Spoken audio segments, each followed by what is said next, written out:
Welcome back to Grim Histories, the channel that unearths the darkest, most twisted corners of history. Tonight, we delve into a world of superstition, fear, and legalized brutality, a world shaped by a single, chilling book. A book so influential, so insidious, that it may have directly led to the deaths of thousands. Forget your dusty history textbooks. Forget the romanticized tales of valiant knights and noble quests. Tonight, we're talking about something far more sinister, the Malleus Maleficarum, or the Hammer of Witches. Now, you've probably heard of witch hunts. Images of burning pyres, hysterical accusations, and terrified women dragged through the streets probably spring to mind. But I want you to consider this. What if I told you that the chaos and bloodshed weren't just the result of blind faith and mob mentality? What if there was a meticulously crafted instruction manual, a legal blueprint for hunting and killing witches, that fueled this horrific period in history? That's precisely what the Malleus Maleficarum was. Published in 1486, it wasn't some feverish rant penned by a lone madman. It was a systematic, detailed guide endorsed by the Pope himself. That provided a legal framework for witch trials. It laid out with chilling precision exactly how to identify, prosecute, and crucially convict a witch. And the methods it prescribed were, let's just say, less than humane.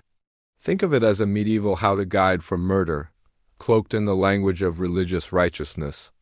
Imagine a world where suspicion, fueled by fear and superstition, could be weaponized into a terrifying legal weapon. Before the Malleus, witch trials were scattered events, often driven by local disputes or individual accusations. Evidence was often flimsy, based on hearsay or the supposed testimony of victims afflicted by mysterious ailments, things we might now attribute to anything from mental illness to food poisoning. The accused sometimes had a chance to defend themselves, albeit within a heavily biased system. But the Malleus changed all that. It transformed a chaotic, haphazard process into a streamlined system of oppression. This wasn't simply a theological text. It was a legal textbook instructing inquisitors on how to conduct interrogations, gather evidence, and most disturbingly, how to legally justify the use of torture to extract confessions.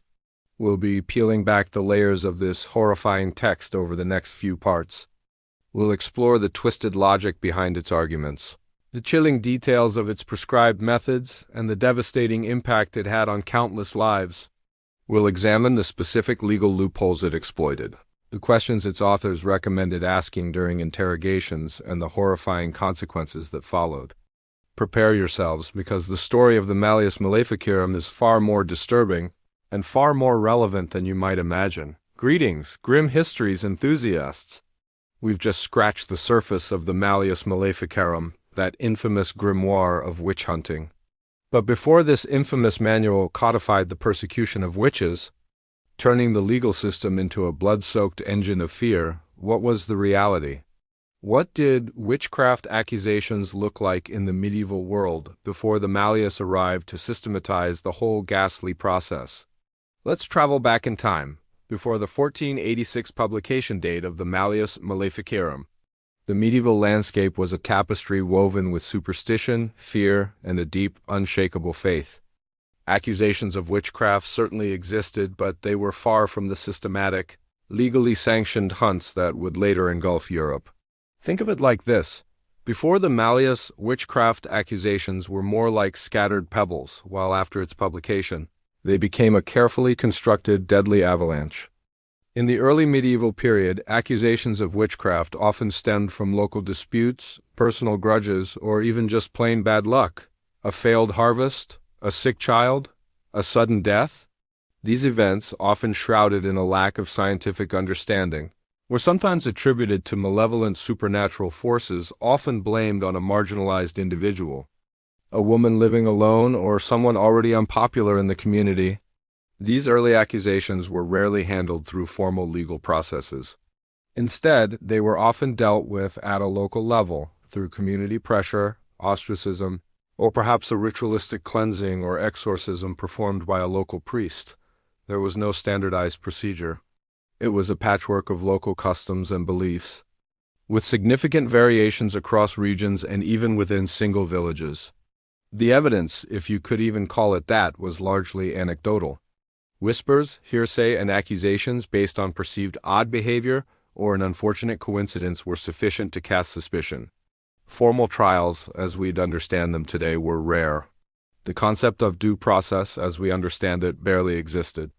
Justice was often swift, brutal, and highly subjective. But it wasn't yet the formalized, systematic hunt that the Malleus Maleficarum would unleash. Think of a village gripped by a series of misfortunes, a string of livestock deaths, a persistent illness, a devastating storm.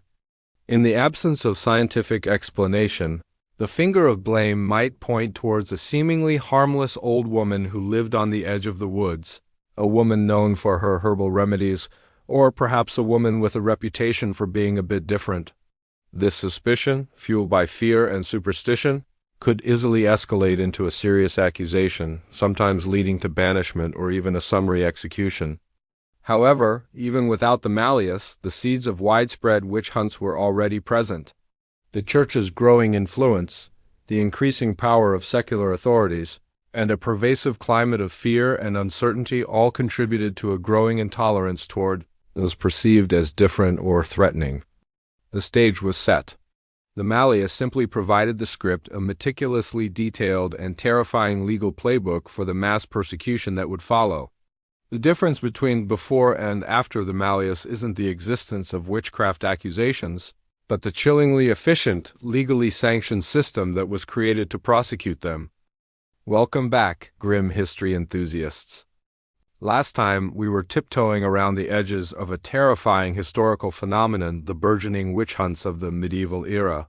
Now, buckle up, because we're diving headfirst into the heart of the darkness, the Malleus Maleficarum, the Hammer of Witches, a text so influential, so insidious. It essentially provided a blueprint for the systematic persecution of thousands. Forget casual accusations. This wasn't about village gossip anymore. This was industrialized witch hunting, and it all started with a book. But who were the twisted geniuses, the intellectual architects of this horrific manual? Let's meet the men behind the hammer. Heinrich Kramer, a Dominican inquisitor, is our primary suspect. A man consumed by his own self-importance and a burning conviction in the literal existence of Satan and his coven of earthly accomplices, Kramer wasn't exactly a popular fellow. His career was, let's say, less than stellar. He bounced around various dioceses, frequently clashing with local authorities. Why? Because he had a penchant for accusing anyone and everyone of witchcraft, regardless of evidence.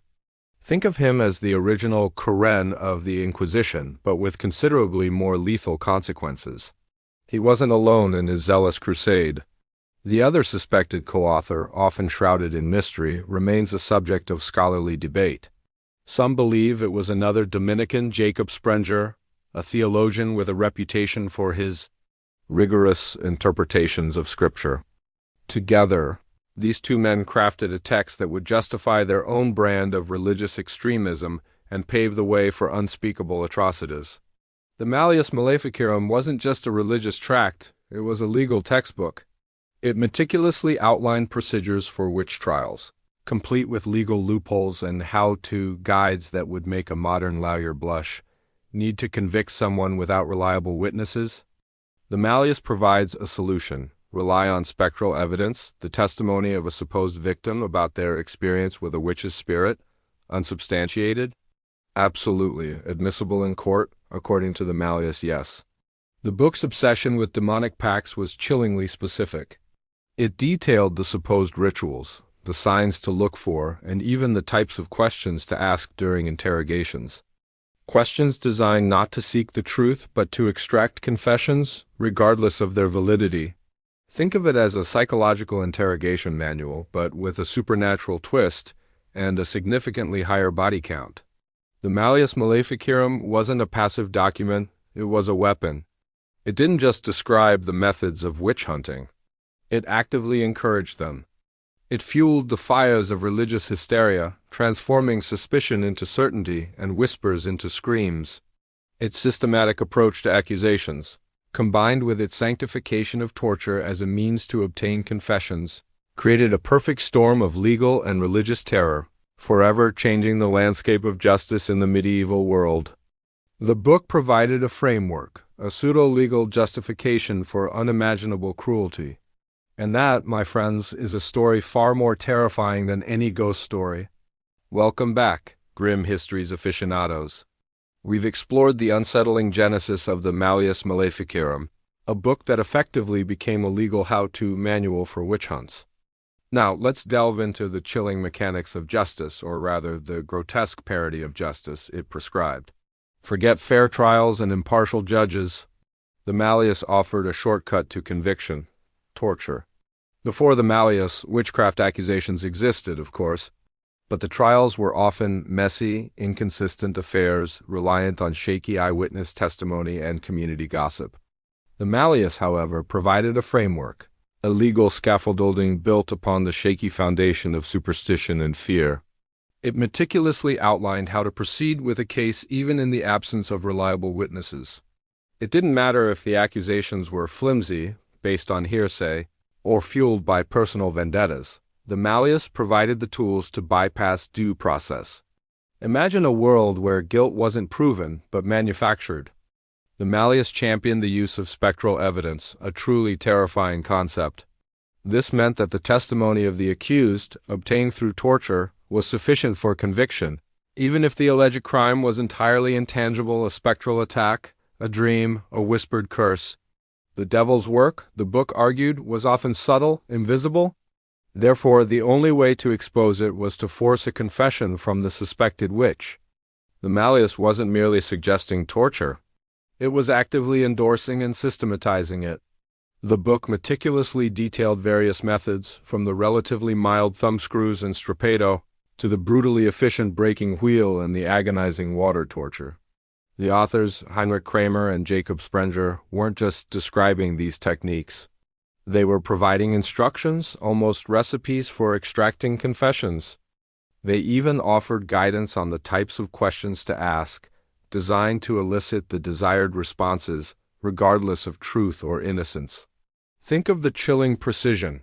If the accused denies the charges, intensify the torture. If she still denies, intensify it further. If she then confesses, is it not clear that she is guilty?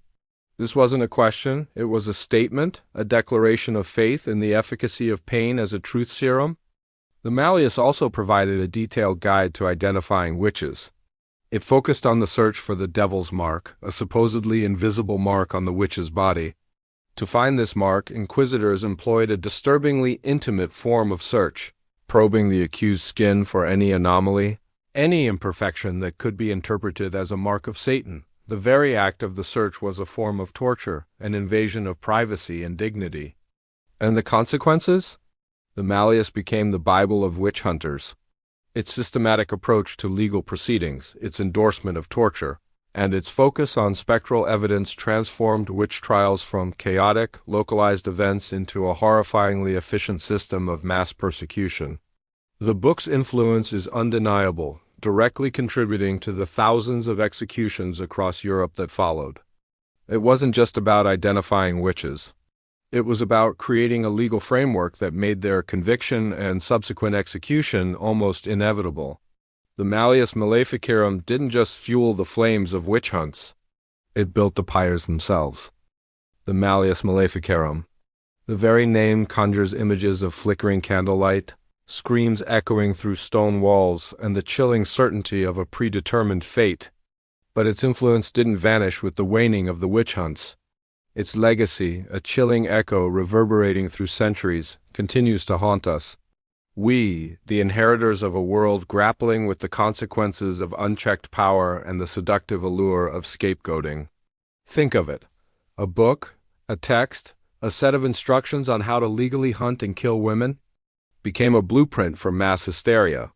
Its systematic approach to identifying, prosecuting, and executing witches, a process meticulously detailed in its pages, wasn't just a catalyst for horrific events. It was a legal framework that shaped the very nature of justice, or rather the perversion of it, for centuries to come. The Malleus didn't just disappear after the Enlightenment. Its methods, its justifications, its chilling logic seeped into the collective unconscious. The very idea that someone could be guilty based on spectral evidence, on the testimony extracted through torture, On the mere suspicion of demonic association remained a potent force. This wasn't merely a medieval aberration, it was a template easily adapted and repurposed. Consider the Salem witch trials. Though centuries removed from the peak of the Malleus's influence, the parallels are striking. The reliance on spectral evidence, the frenzied accusations fueled by fear and superstition, the public spectacle of trials designed to extract confessions through pressure, they all bear the grim imprint of the Malleus's legacy. But the consequences extend far beyond specific historical events. The Malleus Maleficarum's enduring influence lies in its chilling demonstration of the dangers of unchecked authority and the ease with which fear and prejudice can be weaponized. It serves as a stark reminder of how easily a society can embrace irrationality, how quickly the pursuit of justice can devolve into a bloodthirsty hunt. It's a cautionary tale, a historical warning etched in the blood of countless victims. The Malleus Maleficarum wasn't just a book, it was a weapon that empowered those in power to silence dissent, to eliminate those deemed undesirable, to enforce conformity through fear. The mechanisms it described weren't solely about identifying witches. They were about controlling populations, suppressing opposition, and maintaining the status quo. Even today, we see echoes of the Malleus's twisted logic. The scapegoating of marginalized groups, the use of fear-mongering to justify oppression, the manipulation of legal systems to silence dissent. These are all grim reminders that the dark impulses that fueled the witch hunts still lurk within society. The Malleus Maleficarum is not just a historical curiosity. It's a stark reminder of the fragility of justice, the enduring power of superstition, and the ever-present danger of unchecked authority. Its legacy is a chilling testament to the human capacity for cruelty and the importance of critical thinking, skepticism, and the unwavering pursuit of true justice. It's a lesson that, sadly, we continue to learn and relearn throughout history. The specter of the Malleus still haunts us, a constant warning whispering in the shadows of our modern world. So, there you have it. The Malleus Maleficarum, a book ostensibly about theology, became a legal blueprint for mass hysteria and state-sanctioned torture. We've journeyed from the relatively ad hoc accusations of witchcraft in the pre-Malleus era, through the insidious crafting of this how-to manual for witch hunting, to the chillingly systematic process it created, the exploitation of spectral evidence, the predetermined questions designed to elicit confessions, and the horrifying normalization of torture to extract those confessions. We've witnessed the devastating consequences, the countless lives shattered, and the indelible stain left on the history of justice. But the story doesn't end with the final page of the Malleus. Its legacy continues to haunt us. The very structure of the book, its methodical approach to identifying, prosecuting, and punishing echoes in disturbingly similar ways in modern-day instances of mass persecution, whether fueled by religious zealotry, political scapegoating, or the intoxicating allure of conspiracy theories. The Malleus didn't simply disappear. Its manipulative tactics, its chilling logic, continue to find fertile ground in the human psyche, a testament to the enduring dangers of unchecked power and the seductive nature of simplistic explanations for complex problems. It's a chilling reminder that the darkness we explore here isn't confined to the dusty pages of history. It's a darkness that persists, adapting and evolving, constantly seeking new victims. What do you think? Did the Malleus Maleficarum truly shape the course of witch hunts, or were other factors equally, if not more, responsible? Let me know your theories in the comments below. And don't forget to like this video and subscribe to Grim Histories for more unsettling explorations into the dark side of history. We'll see you next time on the Grim Side.